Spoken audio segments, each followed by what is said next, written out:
اپنی بات نہیں کرتے نا تب تک آپ اپنی شخصیت کو کھل کر بتا نہیں سکتے ہیں نا اپنی پبلک کو. اور بقول شاعر کہ میں نہیں مانتا کاغذ پہ لکھا شجرہ نصب, میں نہیں مانتا کاغذ پہ لکھا ہے شجرہ نصب, بات کرنے سے قبیلے کا پتہ چلتا ہے. ماشاء اللہ. مطلب آپ شاعرہ بھی ہیں؟ جی بالکل, میرا شاعری سے بھی لگاؤ ہے. جی بالکل, ادب سے میرا کافی گہرا لگاؤ ہے, سننے کا بھی, اور تھوڑا بہت ٹوٹا پھوٹا کچھ لکھ بھی لیتی ہوں, لیکن سننے کی حد تک بہت دلچسپی ہے مجھے. نہ کی جو گفتگو کا آغاز ہے میں ایڈوکیٹ رشدہ لودھی صاحبہ سے کروں گا, اور ان سے میرا پہلا سوال یہ ہے کہ آپ اپنا مجھے مطلب میرے ناظرین کو آپ تعارف کروائیں کہ آپ نے اپنا تعلیمی سلسلہ کہاں سے شروع کیا, کس شہر سے آپ کا تعلق ہے, اور کہاں تک آپ اپنے پہنچی, اپنے اس تعلیمی ادوار کو کیسے طے کیا آپ نے؟ جی شکریہ رضوان. میں اپنے ناظرین اور سامعین کو یہ بتاتی چلوں کہ میرا تعلق بیسیکلی لاہور سے ہے, اور میری ساری تعلیم جو ہے وہ بھی لاہور سے ہے, اور میری میٹرک تک تعلیم بھی, جو کہ میں ایک آرمی فیملی سے بلانگ کرتی ہوں, تو لہٰذا ہمارا گھر کینٹ میں تھا, لاہور کینٹ میں, اور کینٹ کی ہی ایک اسکول ایف ٹی ماڈل جو فوجیوں کا اسکول ہے, ادھر سے ہی میں نے میٹرک کیا. اس کے بعد کینٹ کالج سے ہی میں نے اپنی گریجویشن کمپلیٹ کی ہے. اس کے بعد میری پنجاب یونیورسٹی اور حمایت اسلام لاء کالج سے میری جو ہے وہ LLB ہے, اور میں نے ماسٹرز کیا پنجاب یونیورسٹی سے پولیٹیکل سائنس میں. اور ساری کی ساری جو میری ایجوکیشن ہے, میں بائی برتھ بھی لاہور آئی ہوں, اور ساری ایجوکیشن بھی لاہور سے ہی ہے. بیسیکلی میں کہا کرتی ہوں کہ لاہور لوگوں کے لیے شہر ہوگا, میری تو پہلی محبت ہے, لاہور سے بہت محبت ہے. اور میری باقی اس کے بعد میری خوش قسمتی ایسی ہے کہ میں نے جب لاء کمپلیٹ کیا اور اس پروفیشن میں آئی ہوں, تو مجھے لاہور بار ہی کی ممبر بننے کا جو اللہ تعالیٰ نے موقع دیا, جو کہ لاہور بار ایشیا کی سب سے بڑی بار ہے, اس کو ہم شیروں کی دلیروں کی بار کہتے ہیں. تو الحمدللہ میں لاہور بار کی جو ہے وہ لائف ممبر بھی ہوں. صحیح. تو آپ نے اس شعبے میں آپ کس طرح سے آئیں؟ کوئی آپ کا شوق تھا پہلے سے ہی, مطلب بچپن میں کوئی آپ نے پلان کیا ہوا تھا کہ میں نے ایڈوکیٹ بننا ہے؟ کس طرح سے آپ اس شعبے کو آپ نے کیسے جوائن کیا؟ اچھا ایسا ہے کہ اگر میں یہ کہوں کہ بچپن سے مجھے شوق تھا تو ایسی کوئی بات نہیں ہے. جب مجھے تھوڑی سی سمجھ آئی, جب گریجویشن لیول پہ میں آئی ہوں, اس وقت 2 فیلڈز میرے سامنے تھی جو میں نے سوچا تھا کہ میں چوز کروں گی. اور ایک تو جو کہ سائیکالوجی میرا سبجیکٹ تھا, اور میں سائیکیٹرسٹ بھی بننا چاہ رہی تھی, اور لاء بھی مجھے بہت اٹریکٹ کرتا تھا. اس کی اب پھر فائنلی ظاہر ہے کہ کسی ایک پروفیشن کو تو جوائن کرنا تھا. تو میرے اندر اللہ کی طرف سے 2 کوالٹیز تھیں جن کو میں نے سوچا کہ ان کو مزید نکھارا جا سکتا ہے اس پروفیشن میں آ کے. ایک پہلی کوالٹی تو یہ تھی کہ میں کسی بھی چیز کو بہت گہرائی سے اور کینلی دیکھتی ہوں, تو اگر اس کو میں اس پروفیشن میں رہتے ہوئے یوٹیلائز کرتی تو میں بہت اچھا اپنی اس کیپیبلٹی کو یوز کر سکتی تھی. دوسری جو بات ہے وہ یہ ہے کہ میں ایک اچھی ڈیبیٹر تھی, تو لائر کے لیے ایک اچھا ڈیبیٹر ہونا جو ہے وہ ایک اچھی کوالٹی ہے اور ضروری ہے کہ وہ ہو. لہٰذا ان 2 چیزوں کو دیکھتے ہوئے پھر میرے جو بڑے بھائی ہیں, میں نے ان سے کنسلٹ کیا, ہمیشہ انہوں نے ایک فادر کی طرح جو ہے مجھے گائیڈ کیا. تو انہوں نے کہا جی ڈیفینیٹلی آپ میں ہے یہ کوالٹی کہ آپ یہ کر سکتے ہو, تو پھر آپ لاء کرو. پھر میں نے لاء کیا, تو ذرا ایک پروفیشنل ڈگری لی, تو اس کے بعد پھر میں فیلڈ میں آ گئی. تو مطلب ایک ہمارا جو شعبہ ہے ایڈوکیٹ اور لائر کا, اس میں خواتین جو ہے وہ بہت کم ہیں, مطلب اس لیول پہ ابھی نہیں ہے. تو آپ کی فیملی نے آپ کو کس حد تک سپورٹ کیا اس میں کہ آپ وکیل بنیں اور اپنے اس شعبے کو جوائن کریں؟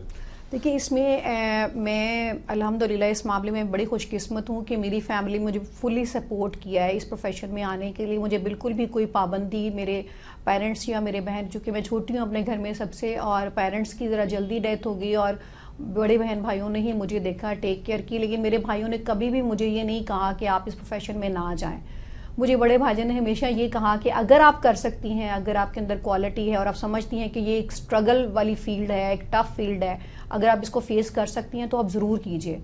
تو الحمدللہ میں نے اس کو کیا, فیس کیا. بہت ساری پرابلمس بھی اوبویسلی آئی ہیں اس پروفیشن میں, اور میں نے ان پرابلمس کو فیس کیا, لیکن میں نہیں سمجھتی کہ یہ کوئی ایسا پروفیشن ہے جس میں خواتین آ کے سکسیزفل نہیں ہو سکتی ہیں. ویسے تو ہماری جو اوور آل سوسائٹی ہے وہی مین ڈومینیٹنگ ہے, تو جو پرابلمس کسی بھی فیلڈ میں آنے والی خاتون کو ہو سکتی ہیں وہی پرابلمس اس فیلڈ میں آنے والی خواتین کو بھی ہیں. یہ ڈیپینڈ کرتا ہے اپنے اوپر کہ آپ کے اندر جو کیپیبلٹی ہے, آپ کتنے محنتی ہیں. 2 چیزیں ہیں اس پروفیشن میں جو میں نے سمجھی ہیں. بڑی ضروری ہیں جو ہونی چاہیے کسی لائر میں. ایک تو ہے اس کے اندر مستقل مزاجی جو ہے نا وہ بڑی ضروری ہے. دوسری ہے جی محنت. یہ دو کوالٹیز لے کر اگر آپ چلتے ہیں تو کوئی بھی پروفیشن ایسا نہیں ہے جس میں آپ سکسیس حاصل نہیں کر سکتے. ناظرین آپ دیکھ رہے ہیں وائس آف پاکستان. آپ بھی ہمارے اس پروگرام میں شامل ہو سکتے ہیں. ہمارا لائیو کال کا نمبر ہماری سکرین پہ موجود ہے اور آج ہمارے پاس موجود ہیں رشدہ لودھی، ایڈوکیٹ ہیں اور ملک ہمارے پاکستان کی ایک معروف ایڈوکیٹ ہیں. ان سے آپ کوسچن کر کے اگر آپ کا کوئی مسئلہ ہے تو آپ ان کے ساتھ کنسلٹ کر کے تو اپنا ڈسکشن کر سکتے ہیں ہمارے اس پروگرام میں. تو آپ مطلب جو ہماری یہ فیلڈ ہے ایڈوکیٹ، اس میں خواتین کو کس طرح کی مشکلات جو ہے وہ درپیش ہیں؟ اچھا، اس میں رضوان ایسا ہے کہ جیسے کہ میں نے پہلے بھی کہا ہے کہ ساری خواتین جو بھی اگر وہ بینکر ہیں، ٹیچر ہیں، ڈاکٹر ہیں، جو پرابلمز ان کو فیس کرنا پڑتی ہیں نا اس سوسائٹی میں، وہی ایک لائر، لیڈی لائر کو بھی فیس کرنا پڑتی ہے. لیکن میں نے اس کا ایک سلوشن ڈھونڈا. وہ بڑا ایک خوبصورت سلوشن ہے کہ میں نے یوزلی یہ دیکھا کہ جب مرد وکیل، آپ کو پتہ ہے کہ ایک اپوننٹ آپ کا وکیل ہوتا ہے، ایک طرف آپ کھڑے ہوتے ہیں. یوزلی لوگ یہ سمجھتے ہیں کوئی میل لائر ہے تو وہ یہ سمجھتا ہے کہ خاتون وکیل ہے، اس کو میں ڈومینیٹ کر لوں گا، اور یہ تو چلیں بی بی ہے، اس کو ہم کسی طرح سے جو ہے نا وہ ڈومینیٹ کر لیں گے، اور وہ سمجھتے ہیں اس کو کچھ آتا جاتا نہیں ہوگا. میں نے ہمیشہ اس کا فائدہ اٹھایا. میں ہمیشہ اپنا کیس پریپیئر کر کے لے کے گئی ہوں، اور اگر ایک میل وکیل اپنے کیس پہ 2 گھنٹے محنت کرتا ہے تو میں سمجھتی ہوں مجھے 4 گھنٹے محنت کرنی چاہیے، تاکہ وہ جو مجھ سے ایکسپیکٹ کر رہا ہے میں اس کی ایکسپیکٹیشنز کے اگینسٹ جا کے وہ کام کروں، تاکہ اس چیز کا میں بینیفٹ لے کے آؤں. اور ہمیشہ میں نے اس چیز کا بینیفٹ لیا ہے. لہٰذا میں نہیں سمجھتی کہ بینگ اے لیڈی مجھے کوئی ایسی پرابلم آئی ہے کہ جس کی وجہ سے مجھے لگا کہ میں اپنا کیس پریپیئر نہیں کر سکی. اگر آپ میل لائر ہیں یا فیمیل لائر ہیں، اگر آپ تیاری نہیں کر کے آئے ہیں تو دن آپ کا نہیں ہے. اگر تیاری کر کے آئے ہیں تو دن آپ کا ہے. تو آپ اس شعبے میں آئیں تو کیسے آپ کا شروع کیسے ہوا؟ کون سے آپ نے سینئرز کے ساتھ کام کیا؟ کون سے لائرز جو آپ کے سینئرز تھے، کس لائرز کے ساتھ آپ نے کام کیا؟ جی ایکچولی جب لاء کی ڈگری ہم لے لیتے ہیں تو پھر ہمیں 6 مہینے کی ایک ٹریننگ پیریڈ جو ہے وہ کرنا پڑتا ہے کسی بھی سینئر کے ساتھ. اس کے بعد بار کاؤنسل سے ہمیں لائسنس ملتا ہے. تو میں نے سب سے پہلے جو میرے سینئر تھے جنہیں میں نے جوائن کیا، میرے استاد خالد اقبال میاں صاحب مرحوم، اللہ تعالیٰ ان کے درجات بلند کرے. وہ ایک سول کے بہت ہی ماہر وکیل تھے. میں نے ان سے سول کام سیکھا، اور میری اس وقت میری جو اپنی فیلڈ ہے وہ سول ہی ہے. میں سول سائڈ پر ہی زیادہ کام کرتی ہوں، اور ان سے میں نے سیکھا. ان کے ساتھ کوئی 1 سال میں نے کام کیا. اس کے بعد میں نے اپنا انڈیپینڈنٹ آفس بنا لیا. جب میرا لائسنس ہو گیا اور مجھے لگا کہ اب میں تھوڑا بہت کام جان سکتی ہوں، کیونکہ ایک بڑی واسٹ فیلڈ ہے. میں آج بھی، میرا 20واں سال ہے میری پروفیشن میں، میں آج بھی اپنے آپ کو اس کی طالبہ ہی سمجھتی ہوں. ہر نئے آنے والے دن میں نئی سے نئی چیزیں سیکھتی ہوں. اور جو ہمارے بڑے ہیں، جو استاد ہیں، جب میں نے انڈیپینڈنٹ کام شروع کیا اس کے باوجود بھی ہمیں ان کی ضرورت پڑتی رہتی تھی. بہت ہی شفیق انسان تھے. میں ان کے پاس جاتی تھی، سر خالد کے پاس، ان سے سیکھتی تھی جا کے. کوئی ایسی پرپوزیشن ہے جو سمجھ میں نہیں آ رہی ہوتی تھی تو ان سے کنسلٹ کرتے تھے. اور پھر دوسرا جو ہے وہ لائبریری کنسلٹ کرتے ہیں. ابھی بھی بہت سارے کیسز ایسے آتے ہیں، مطلب کوئی بھی وکیل ایسا یہ دعویٰ نہیں کر سکتا کہ ہر آنے والا کیس کے بارے میں لاء اس کو بالکل ازبر ہے. ایسا نہیں ہوتا ہے. لائبریری موجود ہے، بکس موجود ہیں. بیسیکلی میرے استاد کہا کرتے تھے کہ آپ کو یہ پتہ ہونا چاہیے کہ جو آپ کا کیس یا پرپوزیشن ہے، یہ جو ساری کتابیں سینکڑوں لگی ہیں، ان میں سے کون سی کتاب ہے جو آپ کا سلوشن دے گی. بس اس کتاب کا معلوم آپ کو ہونا چاہیے. پھر آپ وہ کتاب کھولیں، پڑھیں، ریسرچ کریں تو کام آ جاتا ہے انسان کو. تو اپنی آپ پروفیشنل لائف میں آپ کوئی ہمارے ناظرین کے ساتھ کوئی واقعہ شیئر کریں، اور کوئی ایسا اس واقعے میں ایسا میسج ہو جو ہمارے معاشرے میں کوئی بہتر جو ہے نا وہ پیغام دے سکے.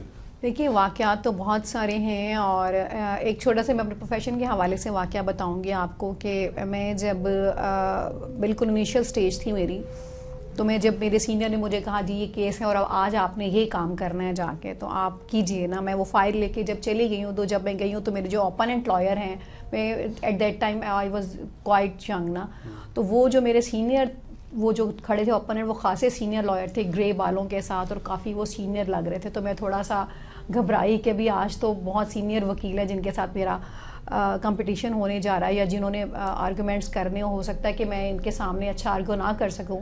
لیکن اللہ کا شکر ہے کہ میں تیاری کے ساتھ گئی تھی. وہ جب میں نے تیاری اس کے ساتھ اپنے آرگومنٹس کیے تو جو میں ایکسپیکٹ کر رہی تھی دوسری طرف سے ویسا رسپانس نہیں آیا. تو وہ پتہ کیا چلا کہ وہ جو وکیل صاحب تھے وہ کہیں جاب کر کے 60 سال کے بعد ریٹائرمنٹ لے کے بھی ریسنٹلی وہ بھی پروفیشن میں ابھی آئے تھے, تو وہ بھی میرے طرح سے تر و تازہ وکیل ہی تھے وہاں پہ نا. تو اس چیز کو میں نے بڑا انجوائے کیا. ایج میں وہ سینئر تھے لیکن پروفیشن میں وہ بھی میری طرح ہی نئے ہی تھے نا. لیکن یہ ہے کہ وہ تیاری کر کے نہیں آئے تھے اور میں تیاری سے گئی تھی, تو الحمدللہ میں نے اس چیز کو پھر اویل کیا, ون کیا. اور باقی پروفیشن میں واقعات تو بے شمار ہوتے ہیں, لیکن ایک واقعہ جو ہے میں جس میں ایک میسج بھی ہے جو جیسے آپ نے کہا میں بتانا چاہوں گی. میرے پاس ایک خاتون آئی نا, انہوں نے مجھے آ کے کہا کہ مجھے نا خلا چاہیے اور مجھے فلاں تاریخ تک خلا چاہیے. تو میں نے ان کو کہا کہ بھئی ایسے نہیں ہوتا, اس کا ایک پروسیجر ہوتا ہے, ہمیں نوٹس بھیجنے ہوتے ہیں دوسری پارٹی کو, ایک پورا پروسیس اڈاپٹ کرنے کے بعد میں یہ کر سکتی ہوں.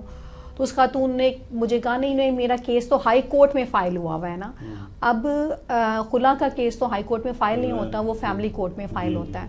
یوزلی لوگ مائنڈ بنا کر آتے ہیں کہ ہم بڑی عدالت میں ڈائریکٹ جائیں گے تو ہمارا کام بہت بڑا اور بہت اچھے طریقے سے ہو جائے گا. تو میں نے کہا جی ایسا نہیں ہوتا. کہتی نہیں میرا کیس فائل ہو چکا ہے نا, آپ یہ دیکھیے. اور وہ بالکل ان پڑھ خاتون تھی. جب انہوں نے مجھے وہ دکھایا فائل, جب میں نے کھولا تو ایک ارجنٹ فارم ہے جو 1 روپے کا ملتا ہے, وہ انہوں نے مجھے کہا جی یہ میرا کیس ہے. تو میں نے کہا جی یہ تو کیس نہیں ہے, آپ کے کون سے وکیل صاحب ہیں؟ تو خیر وکیل صاحب تو کوئی نہیں تھے, وہ کسی کلرک کے ہاتھوں وہ چڑھ گئی تھی خاتون, اور اس نے کافی سارے اس سے پیسے بھی لے لیے. تو پھر میں نے اس خاتون کو سمجھایا کہ آپ کا کیس فائل نہیں ہوا, آپ کے ساتھ کوئی فراڈ ہو گیا ہے. تو میں میسج یہ دینا چاہوں گی کہ جب بھی آپ کسی وکیل کے پاس جائیں تو ضرور چیک کریں کہ اس کا نام کیا ہے, وہ کون سی عدالت میں کام کرتا ہے, آیا وہ کوئی لائسنس ہولڈر وکیل ہے یا نہیں ہے. کیونکہ اس طرح بہت سارے نان لائرز پھر لائرز کو بدنام کرتے ہیں, اور یہ فیلنگ آتی ہے کہ شاید جی وکیل نے پیسے لیے, کھا لیے اور کام نہیں کیا. ایک تو یہ میسج ہے میرا پبلک کو کہ وہ ضرور اویئر ہو کے آئیں کہ جس کے پاس وہ جا رہے ہیں وہ وکیل بھی ہے یا نہیں ہے. دوسرا میرا یہ پیغام ہے کہ خدارہ مت انسسٹ کیجئے کسی وکیل کو کہ وہ کوئی آؤٹ آف دا وے جا کے آپ کے کیسز کو دیکھے, جس سے ہمارے قانون کے تقاضے بھی پورے نہ ہوں اور ہمارے اسلام کے تقاضے بھی پورے نہ ہوں. جیسے کہ وہ خاتون میرے ساتھ بضد تھیں کہ جی آپ میری ڈیورس جلدی کرا دیں, کیونکہ وہ ڈیٹ فکس کر کے اگلی شادی کی میرے پاس خلا لینے کے لیے آئی تھیں. تو میں نے ان کو پھر سمجھایا کہ یہ غیر شرعی کام ہے, میں جو بالکل بھی نہیں کروں گی, اور نہ یہ لیگلی ہے اور نہ ہی یہ شرعی طور پر بنتا ہے. لہٰذا جو ہے وہ وکلا کو لوگ کئی دفعہ بدنام کرتے ہیں کہ جی غلط سائٹ پر جاتے ہیں, تو اس میں پبلک بھی بہت زیادہ انوالو ہوتی ہے جو انسسٹ کرتی ہے کہ ہمارے غلط کاموں کو کیا جائے. تو خود